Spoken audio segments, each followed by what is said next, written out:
Hello there. Mike and I were friends since 2003. From political perspective, that is a significant year for me. And also, Mike was my student. He was my PhD student. He retired at the rank of colonel in US Air Force. How close we were friends? After he graduated in 2006, we are still friends. We frequently have lunches together and we have text exchange. And I look up to him and he looks up to me for advice and just bouncing the ideas. This is part of a conversation Mike and I had on my live show on January 4th, 2026, related to Venezuela, related to US invasion of Venezuela and capturing Nicolás Maduro. Here is that conversation. So Mike, thank you for joining. I just wanted to talk to you a little bit about this Venezuela thing from the point of view of are there any international war crimes related things that are going on? I mean, we all know this is constitutionally, or at least I think, I want to know what you think. This is illegal, right? This action about. The way I'm looking at this, it may be. The way I'm looking at this is I have three really big concerns with how this administration is using the military. And it all part of it comes down to a distinction between police functions, a civil function, and a military function. And then the other part of it is using the military in ways that are not approved by Congress. And the danger, I think, is that you have a president of a hugely powerful country with a hugely powerful military that can do whatever he and his administration want to do with the military for any purpose without any justification. And basically can do whatever they want, to include at some point, perhaps using the military against its own citizens. And so, to me, again, I see... It's not for lack of trying. He's doing that too, trying to do that too. I think that's right. I think that's right. It's very clear in the Constitution. And the reason the Constitution and the Bill of Rights and everything were put together is that we were very concerned first about a king or an imperial president, but we were also concerned about the military and what the military could do. And this administration has used the military in functions that are clearly civilian policing functions. So I'm talking about what happened out in California and the threats against Chicago and what happened in DC. Those were not military missions. And for my 25 years in the military and all my formal military training and all those things, that's a bright line that was crossed. So one of the things that came about, I discussed about it. Now I have you who gone through the training and everything about the boat strikes. So the one of the classic examples of shipwrecked sailors not being attacked, that one is a war crime, and that's your training, right? It's not an armed conflict, right? They were not combatants. So does it fall under the Geneva Convention? I don't know. You're going to have to talk to a lawyer. But clearly, going after drug traffickers is a civilian policing function, and that's handled by the Coast Guard. The military does not do that. That crosses the military line. Now, to take it a step further, if there were people that were shipwrecked, basically hanging off a boat, and they were killed, then that's murder.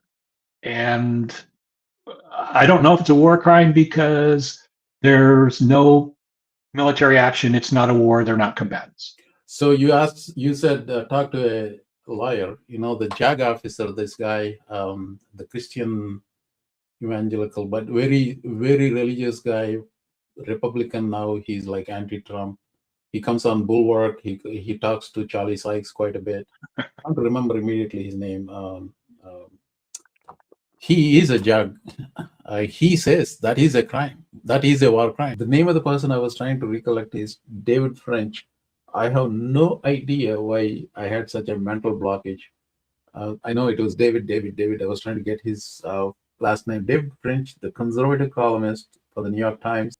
He said this on Tim Miller's The Bulwark podcast some 3 weeks ago. You know, this is the first administration of my lifetime where you say it could be worse than my actual worst case scenario. You know, in other words, when I was sitting here thinking about Trump's second term, I did not have in my mind launching an illegal war and then blowing up, committing war crimes in the middle of an illegal war, blowing up shipwrecked survivors, something that is so black and white basic in the rule of law that it's an actual example in the law of war manual of an order that members of the military should refuse.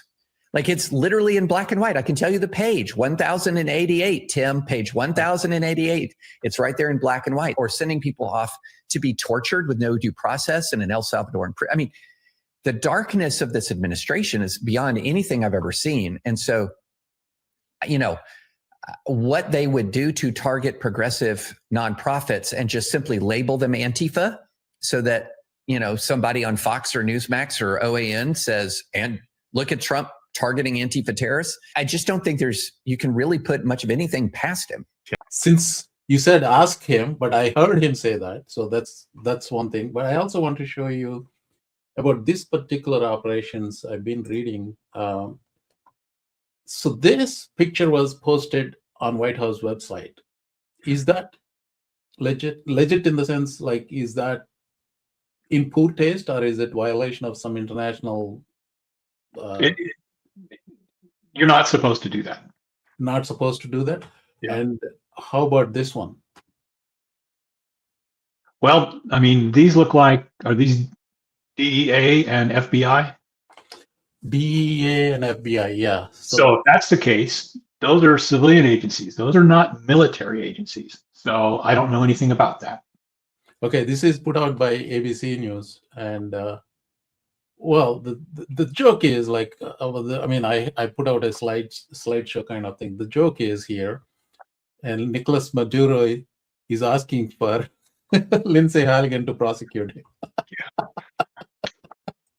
Anyway, so I just wanted to ask you about this. I mean, who's going to hold him to account anyway? International, like the Hague or somebody has to. Well, let's be candid. I mean, international law it's real nice, okay? But we all know that countries are going to do what's in their best interest. Mm-hmm. One of the big troubles that I have with what this administration is doing is there is no oversight of Congress, Mm-hmm. none at all, when they employ the military in these roles. And that's a huge danger to the nation. I mean, I don't know how you continue to call us a democracy, a functioning democracy, but it's also a huge threat to the world order. Because if it's okay for Trump to do this, then how do you say what Putin is doing is wrong? How do you say Trump can't go, replace the leadership of Iran? He's really pulled the thread here. You can actually turn it on its head and then say, what's not to say? Mark Carney overthrew Trump. Yeah. He's right around the corner. What's to stop Trump from coming after you or me or other citizens? Well, he doesn't know yet, but he might. Yeah. So okay. The other reservation, and Maduro is he is a terrible person. Okay, he's just awful, and no way do I think he's good. And so I want to say that up front. But we went in there and basically kidnapped him and killed a bunch of people in the process. Again, without congressional oversight, without any authority except the president and his administration saying we're going to. Yeah, I think the network kind of had a flickered. Yeah. It could be on my end. Go ahead. So Finish it. they went in and did this. It basically, kidnapped Maduro and his wife without any oversight. I mean, in a democracy, there was no check and balance here in our country of this. And then the next concern is, well, what is this administration going to do in Venezuela next? Because I would offer, with two exceptions, that the U.S. track record in following up after these sorts of episodes is abysmal. And I think the only ones that you could point to that were anywhere near successful were Reconstruction after the U.S. Civil War, where military governors were in the Confederate States and helped restore order, black voting, and a whole bunch of things. And that only lasted for 6 or 8 years before that all went down the tubes again. And the other success that I could point to would be after World War II and the Marshall Plan, where Europe was put back together. But other than that, every other time where the United States has gone in and done something similar to this, it's been an absolute disaster. We do not have a good record. And I'm not confident that this administration Is going to do this at all well. well, they're not competent in the first place. I would agree. Yeah, and then there is bad faith acting in the whole thing. There are a couple of things that I just occurred to me this morning. I only wanted to ask you about the war crimes part of it, but I noticed something here that they uncovered a testimony from, not uncovered, like dug it out again, is Fiona Hill telling to Congress. So I'll read it for you if you can't. And the Russians at this particular, this is May 29th, May 2019. This is from her testimony to the Congress. And the Russians at this particular juncture were signaling very strongly that they wanted to somehow make some very strange swap agreement between Venezuela and Ukraine. And go down, and the highlighted part, you want us out of your backyard. That's what Russia told US. And you are in our background in Ukraine. That's what. So here it is, like it seemed like a tacit agreement between Trump and Putin. Trump saying, hey, we will have Venezuela, you can have Ukraine. That seemed to be the gist of it. I mean, it's not a conspiracy theory, but she was telling like way back in 2019, and he's following up on what he wanted to do back then now. What do you think? I think Fiona Hill is brilliant. And I think she's spot on in a lot of things. And I think this goes even further than what you suggest, Mohan. Yes, I think Trump wants the Western Hemisphere to be the US playground. And I think he's willing to say to the Russians, yeah, you can have Russia and the former Soviet Union, and what the heck? You can have Ukraine, we'll help you, and you can have Europe too. Just leave this alone in the Western Hemisphere. And I think it goes further. That Trump is willing to tell the Chinese, hey, you can have Taiwan, Japan, Korea, Philippines. That can be your backyard. And so we'd be back into this era of global powers. And so could eventually, where will it end up? Another world war or something? I don't know. But at the very least, it would shatter the economic engines and policies that have put into place. And Americans US citizens will very quickly be paying a huge price for this. So the other thing I was thinking about it's first of all, put aside geopolitical things. Now there is this serious breach of trust among nations, the Europe versus United States, Yep. Now even India versus United States. And actually this morning, my friend sets out like now, Modi was quiet for a while, and then he apparently now he expressed displeasure about this operation. Modi, I don't know. This may seem like a small military operation or special military operation that seemingly went well for US, but seemingly, or at least mistakenly, seemingly went well. But the long-term consequences, we don't know, but it worries me. Who's safe? I mean, if you're the Prime Minister of Canada, do you feel safe right now? If you're the President of Mexico, do you feel safe right now? If you're living in Greenland, do you feel safe right now? Funny you mentioned Greenland. Guess who tweeted that? Yeah. Katie Well. Miller. Katie Miller, if viewers don't know, she's the wife of the most powerful man in the United States. It's not Donald Trump. It's Stephen Miller. She is the wife of Stephen Miller. Just after Venezuela attack, she tweeted this. Well, basically saying, "You're next. Greenland, you're next." That's what.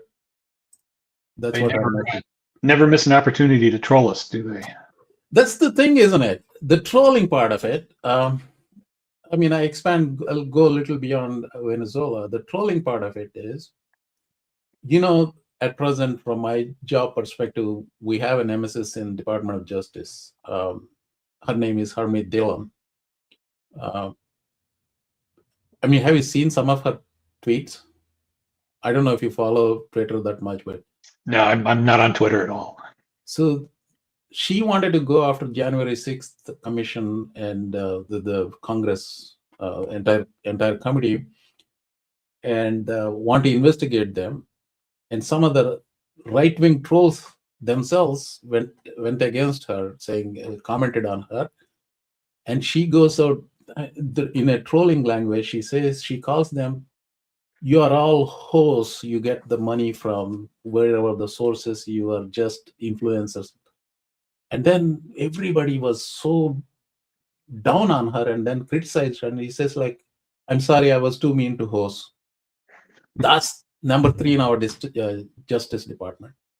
And this is a government by the troll, of the trolls, by the trolls, for us normal people.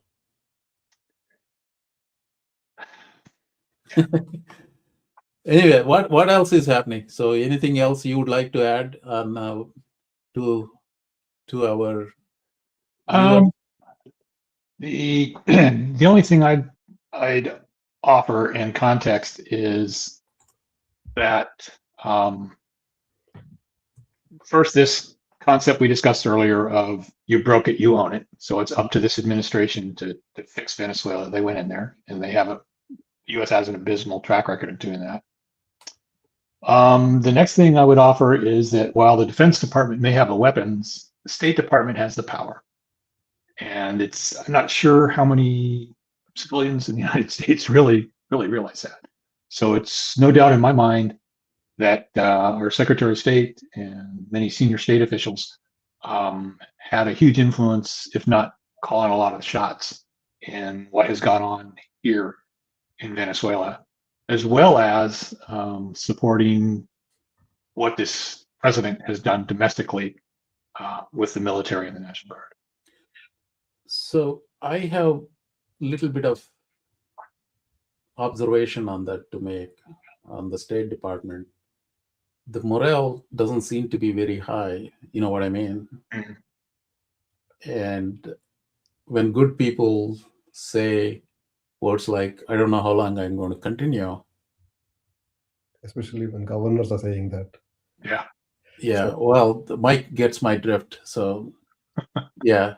So that, Kiran, you have any questions for Mike?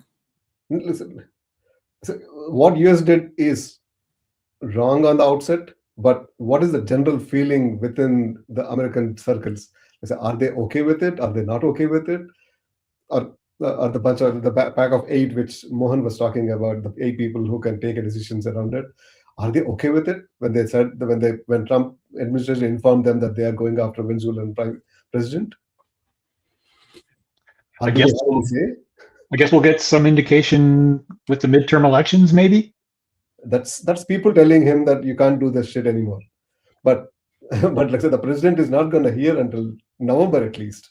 There's no stopping him for 2 years. That's a long time. Yeah. And especially when the governors and Chicago mayors and all are not happy with the way army is getting used, there should be some legislation in place which would stop president from doing so in American soil at least. There is. I mean, there is but Congress has abdicated its role, and the Supreme Court is certainly no help, Unfortunately. in my opinion. Hey, Mike, I just remembered something. You and I first met soon after Iraq war started. Remember that? Yes. And remember, I was telling I was a Republican before that. Yes. That's the one that turned against all Republicans at that time. I was also reading David Brock and all those books around at that time. So, like, I know you are, you call yourself a liberal, but I would like to call myself somewhere in the center. But generally speaking, the parties of 20 years ago, since you and I know each other, I mean, how do you see the political landscape? Obviously, the parties are not what they used to be, and I think what's going on right now is the triumph of the neocons. Right. Mhm. This certainly had its roots back when you and I met. This was very apparent, Mhm. and you infuse this with a large dose of Christian nationalism, and you end up with this terrible witch's brew. I mean, we're in a desperate place, I think. That's for place. An interesting point is, like, 10 years before or 15 years before, Mohan was comfortable to say he was once Republican. Is he now comfortable to say that he was once Republican? Because, or for that matter, can Mike comfortably say I was liberal once or liberal now or something like that? I have vacillated many times during my military career, but I would say in the last 40 years been pretty liberal, I think. Yeah. So the thing is, like, say, we all should have our own ideals, and we should be open. We should be able to tell them. But if the president doesn't want you to tell them, if the president wants to subdue it and say, "Oh, you can't tell them in public," that's nonsense. That's That's taking away my right. when you serve the nation. Part of that is to preserve the right to speak your mind, right, and to disagree, and to have a civil conversation about it. Yeah, let's say he's taking away that freedom of speech, saying that, like, you can't say this anymore. If you say you are liberal, people will come back on you. Well, he's attacking. He hasn't taken the freedom of speech. Otherwise, you and I will be in shackles, paraded in the White House or whatever. We are not that important anyway. So, yeah. All right. Thank you, Mike. Certainly. Thank you, gentlemen. I hope you have a great day. All right. Thank you. Appreciate Bye-bye. you.